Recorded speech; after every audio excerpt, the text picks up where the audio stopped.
गिरावट दिखी है, जिसके चलते स्टॉक 5.5% की गिरावट के साथ कारोबार। इस बीच 19 से 22 नवंबर तक एनटीपीसी ग्रीन का आईपीओ खुलेगा। आईपीओ का इश्यू प्राइस 102 से 108 रुपए प्रति शेयर के बीच तय किया गया है। आईपीओ से जुटी पूंजी का कहां इस्तेमाल होगा, कंपनी का ग्रोथ प्लान क्या होगा, ये सब चर्चा करने के लिए अब हमारे साथ कंपनी के सीएमडी गुरदीप सिंह और डायरेक्टर फाइनेंस जय कुमार श्रीनिवासन जुड़ चुके हैं। शुक्रिया समय निकालकर हमारे साथ जुड़ने के लिए। गुरदीप, सबसे पहले आपसे पूछना चाहूंगी, आईपीओ के प्रोसीड्स का इस्तेमाल किसके लिए किया जाएगा?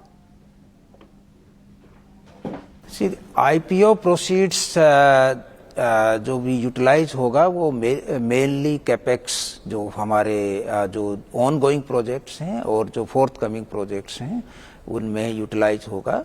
और हमारा जो ग्रोथ प्लान है और जो कंस्ट्रक्शन है वो इतना एपेटाइट है उसमें कि जो है जिसको यूटिलाइज करके हम अपने इसको फंड्स को लगा पाएंगे। गुरदीप जी, मेरा अगला सवाल आपसे है। 60 गीगावाट विजन, ये जाहिर सी बात है एक बिग पिक्चर को दर्शाता है, तो हम ये जानना चाहेंगे कि इस तरह के क्षमता विस्तार के लिए क्या टाइमलाइन तय की गई है और आने वाले 12 से 18 महीनों में हम क्या कुछ डेवलपमेंट देख सकते हैं, किस तरह के क्षमता में एक बढ़ोतरी नजर आ सकती है?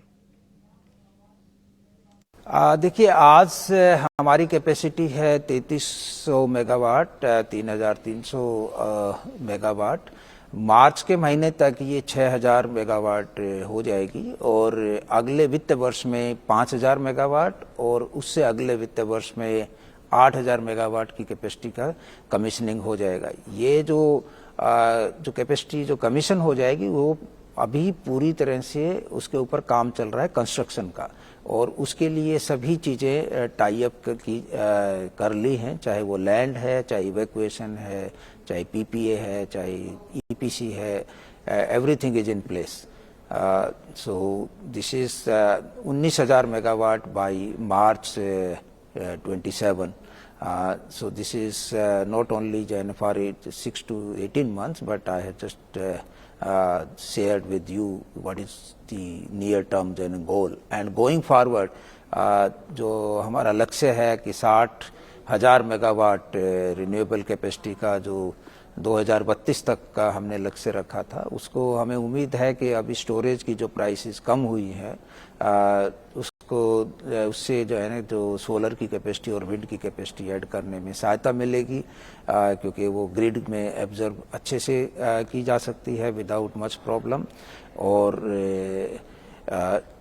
इसलिए हम उसको 2032 की बजाय उससे पहले ही उस लक्ष्य को हासिल कर लेंगे, ये हमें पूरा विश्वास है।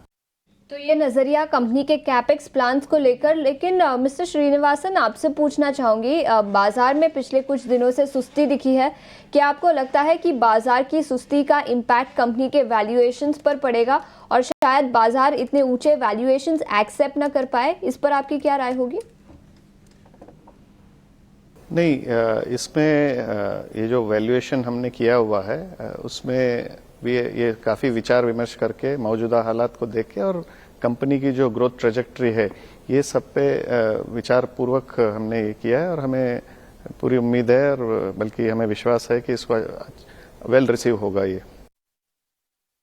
साहब, अब जरा हम ग्रोथ और मार्जिन पे बात कर लेते हैं। तमाम जो फिगर्स हैं वो जाहिर सी बात है आपके जनरेशंस और ऑपरेटिंग एबिटा मार्जिन में जो है वो सुधार साफ तौर पर नज़र आ रहा है। क्या ये एक सस्टेनेबल रन रेट है? इस पर क्या नज़रिया आपका बन रहा है?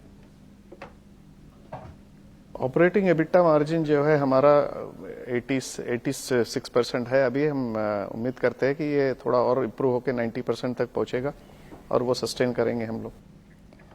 गुरदीप, मैं आपसे जानना चाहूँगी, बाकी सेगमेंट्स में आपका क्या नज़रिया रहेगा न्यूक्लियर, हाइड्रोजन, अमोनिया कैपेसिटीज़ पर? एनटीपीसी और एनटीपीसी रिन्यूएबल के लिए कितना पोर्शन इन सेगमेंट से आता हुआ नजर आएगा अगले से 4 से 5 साल में? देखिए, जो हाइड्रो और न्यूक्लियर को छोड़ करके बाकी सब एनजीएल में रहेगा। न्यूक्लियर के लिए अलग सब्सिडरी बना रहे हैं। पहला प्रोजेक्ट तो एनपीसीआईएल के साथ है, लेकिन बाद में जो हम अब खुद करेंगे वो नई सब्सिडरी होगी। जो ग्रीन मॉलिक्यूल होगा जो आपने बताया, वैसे चाहे ग्रीन अमोनिया है, ग्रीन मेथनॉल है, सस्टेनेबल एविएशन फ्यूल हैं, ये सभी part of the NTPC green energy limited. मैं ये बताना भी चाहूँगा कि हमने इसका नाम भी बड़ा सोच के रखा था कि एनटीपीसी ग्रीन पावर नहीं रखा, ये एनटीपीसी ग्रीन एनर्जी है। तो सोलर, विंड, स्टोरेज और गोइंग फॉरवर्ड जो ग्रीन मॉलिक्यूल जो है वो भी इसी के तहत होगा। और अभी हमने काम शुरू कर रहे हैं कि हाइड्रोजन हब कैसे डेवलप करें। हमारे पास 1200 एकड़ की ज़मीन जो है वो एनजीएल में अभी हमने रजिस्टर कर ली है और उसके ऊपर हम हाइड्रोजन हब डेवलप करने के लिए काम कर रहे हैं, जो कि विशाखापट्टनम के पास है, जो कि कोस्टल लोकेशन है। गुरदीप और अजय कुमार, शुक्रिया समय निकालकर ईटीना स्वदेश के साथ जुड़ने के लिए। प्राइमरी मार्केट में पिछले कुछ दिनों से एक्शन दिखा है और सबकी नज़र इस आईपीओ पर भी रहेगी। एक छोटे से ब्रेक। इंडिविजुअल स्टॉक्स जो नतीजों के दम पर आज फोकस में है। याद रखें केएनआर कंस्ट्रक्शन के नतीजे कल आए थे, 10% की तेजी यहां पर दिखी। रेवेन्यू में करीब 90% का उछाल, वही मार्जिन्स भी 44%, 22% से करीब डबल होते हुए नजर आए। तो नतीजों के दम पर स्टॉक में 9% की तेजी, बाजार में गिरावट के बावजूद। इसके अलावा याद रखें कुछ और कंपनियों के भी केएनआर कंस्ट्रक्शन की ऑर्डर बुक पोजीशन 4,400 करोड़ के आसपास, तो नजरिया भी काफी पॉजिटिव है, जिसके चलते 9.5% की तेजी यहां पर दिखी है।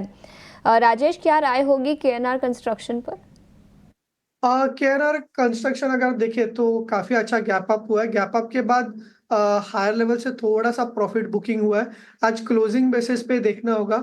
क्लोजिंग अगर ऐसे ही 310 312 के आसपास होती है तो एक रिवर्सल के जैसे हम इसे ले सकते हैं एंड फिर एक फर्दर अपसाइड ट्रैक्शन देखने को मिल सकता है, जहाँ पे 340 345 एक्सपेक्ट कर सकते हैं।